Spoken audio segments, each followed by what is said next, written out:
आता या प्रकरणानंतर आता आपण विषय पुढे चालू ठेवूया। तर अशा तऱ्हेने तो एक प्लास्टिक डॅम बनला। प्लास्टिक डॅम हे एक नवीन स्ट्रक्चर असणार आहे, एक नवीन विचार असणार आहे। आता यामुळे कसं, आता मी आता पहिल्यांदा जो विचार मांडला, आता पुन्हा परत तो त्याच विचारावर येतोय।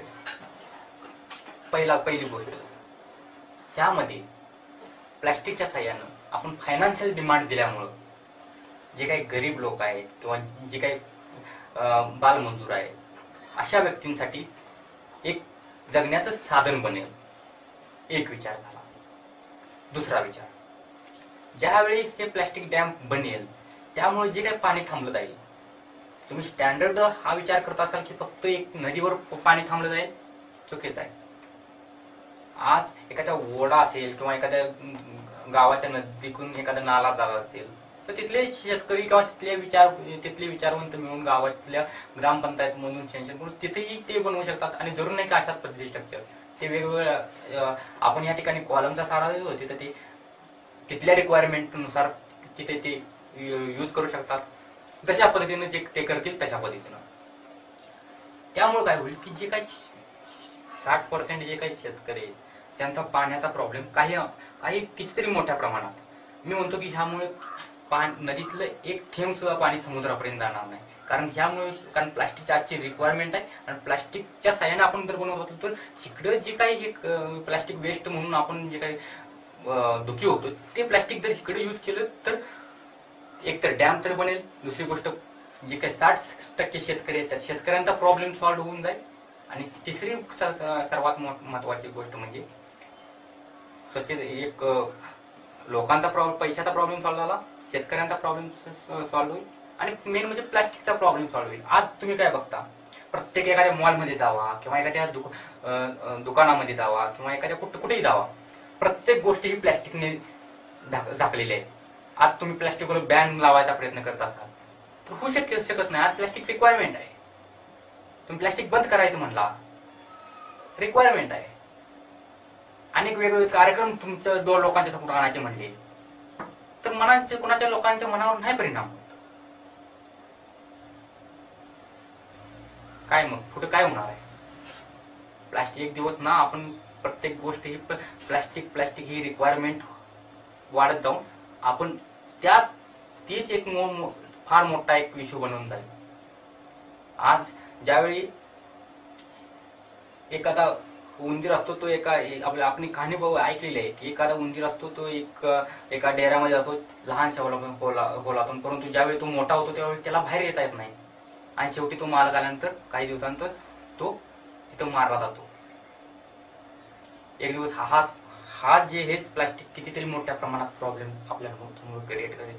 त्यामुळं मी म्हणत नाही की मला साथ द्या किंवा काय मला सपोर्ट करा वगैरे, काही नाही। आणि जरूर नाही की मीच करावं, तुम्हीही करू शकता, तुम्ही हा विचार करू शकता, तुम्ही हे डॅम पुढे आणू शकता। फक्त ह्याचा चुकीचा वापर नाही केला पाहिजे। ह्याचं पेटंट रजिस्टर केलेलं आहे, ह्याचा चुकीचा कुठेही वापर झाला नाही पाहिजे, ही फक्त माझी अट आहे आणि ती तुम्ही पाळलीच पाहिजे। हे जे काही टेक्निक आहे, हे जे विचार आहे, हे सर्व काय आहे हे मी फक्त आणि फक्त एक शेतकरी किंवा अशी व्यक्ती की जे भरपूर दृष्ट्या पीडित आहेत ह्यांचा विचार करून करत आहे। आणि माझं ही संशोधन किंवा इथून पुढे तयार होणारी जी काही संशोधन असतील ती फक्त आणि फक्त अशाच व्यक्तींसाठी असतील, ही अशाच रिक्वायरमेंटसाठी असतील। मला माहित नाही की मी किती सक्सेस होईल नाही होईल, ते सगळं भगवंताच्या हातात आहे, परंतु जेवढं काही माझ्या हातात आहे ते मी नक्कीच करण्याचा प्रयत्न करेन। असो, मी फारच लवकर भावनिक होतो, असो, परंतु आता आपण काय करूया, पुढल्या टॉपिककडे वळू आणि त्यानंतर आपण त्या विषयावर थोडंफार डिस्कस करू। तर चला मग पुढल्या टॉपिककडे। आता आपण पुढील टॉपिककडे वळू की जो आहे ट्रिग्नोमेट्रिकल एरिया रिलेशन। या ठिकाणी here the relation between base, height, hypotenuse and area is explained with the help of formula when the side measurement of both the right angle triangle is same। या topic मध्ये जे काही right angle triangle आहेत त्यांचे बाजूमाप हे समान आहे, त्यावेळी त्यांच्या एरियावर कशा पद्धतीनं इफेक्ट होतो किंवा ते सूत्र हे सोडवले जातात अशा पद्धतीनं आपण या ठिकाणी पाहणार आहोत. या ठिकाणी एरिया रिलेशन पाहताना आपण प्रथमतः प्रूफ दिलेले आहे की प्रूफ ऑफ ट्रायंगल ABC व triangle PQR hypotenuse area relation, आणि ती या ठिकाणी सूत्र एक्सप्लेन केलं आहे. पुढे आपण हे डिटेलमध्ये पाहूया. त्याचबरोबर proof of triangle PQR and triangle LMN two right angled triangle hypotenuse area relation, proof of triangle ABC and triangle PQR base area relation, अशा पद्धतीनं प्रत्येक रिलेशन या ठिकाणी एक्सप्लेन केलेलं आहे. तर आता आपण याच्या डिस्क्रिप्शन विषयी बघूया आणि त्यानंतर मग आपण पुढे जाऊया. डिटेल डिस्क्रिप्शन बघूया. तर या ठिकाणी त्रिकोणमितीय क्षेत्रफळ संबंध, पाठीमागे झालेल्या पाठामध्ये आपण आयत, चौरस, टीकाचिटी, घन, त्रिकोण यांच्यामध्ये संबंध रिलेशन्स अभ्यासलेले आहेत. आता या ठिकाणी साइड मेजरमेंट, दोन ट्रायंगलचे साइड मेजरमेंट समान असतात, त्यांच्यामध्ये असलेले रिलेशन या ठिकाणी आपण अभ्यासणार आहोत. तर त्रिकोण ABC व त्रिकोण PQR यांचा कर्ण क्षेत्रफळ सिद्धता, यामध्ये ह्या सूत्राच्याद्वारे अशा पद्धतीने स्पष्ट होते की एका त्रिकोणाचा कर्ण म्हणजे 45-45-90 अंश मापाच्या त्रिकोणाचा कर्ण माहीत असता ह्या काटकोन त्रिकोणाच्या क्षेत्रफळा इतके आता या ठिकाणी बाजूमापा इतके बाजूमाप असणाऱ्या कोणत्याही दुसऱ्या त्रिकोणाचे कर्ण दिला असता त्याचा थिटा फाइंड करता येतो किंवा थिटा दिला असता कर्ण फाइंड करता येतो. परंतु या ठिकाणी दोन्हींचे बाजूमाप माहीत असणे आवश्यक नाही आणि त्याची सिद्धता आता या ठिकाणी आपण इथं दिली गेलेली आहे. त्याच पद्धतीनं त्रिकोण PQR व त्रिकोण LMN यांनी या दोन्ही त्रिकोणाचे कर्ण क्षेत्रफळ सिद्धता, आता या ठिकाणी हा पाठीमागील सूत्रामध्ये त्रिकोण 45-45 अंश मापात होता. आता या ठिकाणी त्रिकोण PQR व त्रिकोण LMN या दोन त्रिकोणामध्ये असलेली सिद्धता या ठिकाणी आपण स्पष्ट करतोय.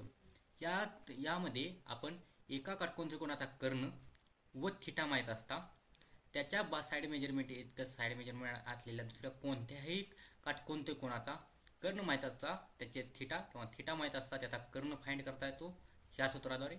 या ठिकाणी दोन्ही त्रिकोणाचे साइड मेजरमेंट माहीत असणं आवश्यक नाही.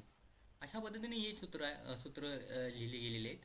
आणि या ठिकाणी 8.3 मध्ये त्रिकोण ABC व त्रिकोण PQR यांचा पाया क्षेत्रफळ यांच्यातील पाया क्षेत्रफळ सिद्धता ती या ठिकाणी अशा पद्धतीने एक्सप्लेन केलेली आहे.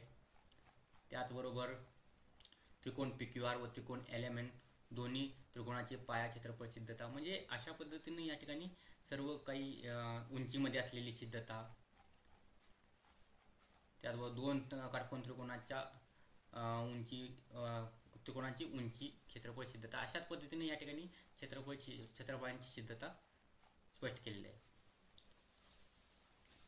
त्याचबरोबर पाया आणि उंची म्हणजे प्रत्येक व्ह्यूने विचार करून या ठिकाणी त्या क्षेत्रफळांची सिद्धता स्पष्ट केलेली आहे. आता ही क्षेत्रफळाची सिद्धता स्पष्ट करताना आपण एक डोक्यात ठेवण्याची गोष्ट आहे की त्या त्रिकोणांची साइड मेजरमेंट हे समान आहे.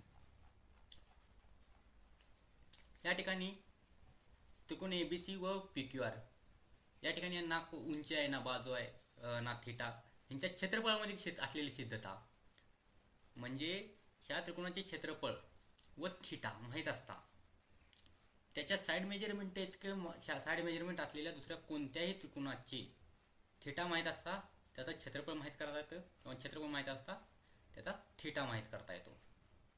पण त्या दोन्हीचे साइड मेजरमेंट माहीत असणे आवश्यक नाही. त्याच प्रकारे या ठिकाणी ह्या दोन काटकोन त्रिकोणामध्ये ना आता 45-45 अंश काटकोन त्रिकोणामध्ये या ठिकाणी कोणत्याही दोन काटकोन त्रिकोणामध्ये एका काटकोन त्रिकोणाचे क्षेत्रफळ व थिटा माहीत असता दुसऱ्या काटकोन त्रिकोणाचा थिटा माहीत असेल तर त्याचं क्षेत्रफळ माहीत करता येतं किंवा क्षेत्रफळ माहीत असेल तर थिटा माहीत करता येतो. परंतु त्या दोन्ही त्रिकोणांचे साइड मेजरमेंट माहीत असणं आवश्यक नाही. अशा पद्धतीने हे एकंदरीत सूत्र ही मांडली गेलेली आहेत. तर ही सूत्रांचा आता आपण अभ्यास केलेला आहे. तर आता आपण पुढील प्रकरणाकडे